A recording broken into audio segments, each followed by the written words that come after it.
स्वागत है। मैं हूं आपके साथ अंकिता। चलिए नजर डालते हैं अब तक की बड़ी खबरों की। जबलपुर रानी दुर्गावती के 461वें बलिदान दिवस के मौके पर जबलपुर में भव्य कार्यक्रम आयोजित हुए। वीरांगना रानी दुर्गावती की समाधि स्थल पर सुबह से ही आम और खास लोगों का जमावड़ा लग रहा। यह सभी लोग वीरांगना रानी दुर्गावती की समाधि नर्राई नाला स्थित वीरांगना की समाधि स्थल पहुंचे, जहां रानी दुर्गावती की याद में बनाएगा स्मारक पर फूल माला अर्पित की। प्रदेश के मुखिया CM मोहन यादव, मंत्री प्रहलाद सिंह पटेल, मंत्री राकेश सिंह सहित तमाम भारतीय जनता पार्टी के नेता वीरांगना रानी दुर्गावती को याद किया। साथ ही वीरांगना रानी दुर्गावती के बलिदान दिवस के मौके पर विक्ट्री ग्राउंड में पुण्य स्मरण समारोह CM मोहन यादव मुख्य अतिथि के रूप में पहुंचे, जहां उन्होंने रानी को याद करते हुए कहा कि वीरांगना रानी दुर्गावती ने आज से 500 साल पहले मुगल शासन से लोहा लिया था। साथ ही वीरांगना जितनी बड़ी योद्धा थी उतनी बड़ी इंजीनियर भी थी। उन्होंने जबलपुर,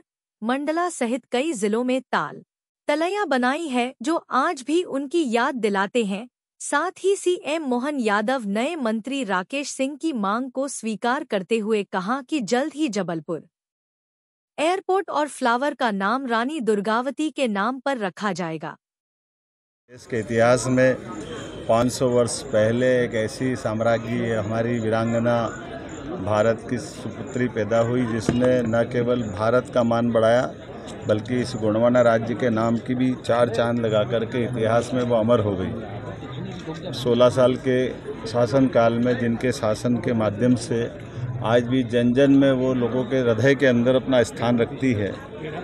न केवल मैदान में, युद्ध के मैदान में दुश्मनों के दांत कट्ठे करती, बल्कि सुशासन की उत्कृष्ट मिसाल देती है। जिनकी रचनाएं आधार ताल, संग्राम सहताल, ऐसे कई रचनाएं आज भी विश्व के लिए लोगों के खोज का विषय है। पानी के संधारण की, संचालन की और सुव्यवस्थित स्थापन की ये उत्कृष्ट रचना है। मैं ऐसी रानी के बलिदान दिवस पर आ जाकर धन्य हूँ। उनके स्वयं के समाधि स्थल पर, यहाँ उनके बेटे वीर नारायण के समाधि स्थल पर मैंने नमन किया है। यहाँ के बाद जबलपुर में एक अलग से कार्यक्रम भी रखा गया है, जिसमें हम उनके उस राज्य की, उस शासनकाल की व्यवस्थाओं का स्मरण करेंगे। मध्य प्रदेश सरकार की ओर से हमने पहली कैबिनेट भी उनके नाम पर ही यहाँ की थी। मुझे इस बात की प्रसन्नता है कि हमारी अपनी गोंडवाना रानी दुर्गावती का वो अमिट काल सदैव इस इतिहास में सबको स्मरणीय रहेगा। उनके शासन के विविध पक्षों को जानने के लिए हमने हर साल पुरस्कार की घोषणा भी प्रति वर्ष 5 लाख का उनका पुरस्कार देंगे। और इस समय और ज़्यादा इसका आनंद बढ़ जाता जब उनका 500वां जन्म जयंती वर्ष मन रहा है। 5 अक्टूबर तक लगातार कार्यक्रम बनाने की हमारी सरकार ने घोषणा की है और उम्मीद करेंगे ये धूमधाम से इसका समारोह भी होगा।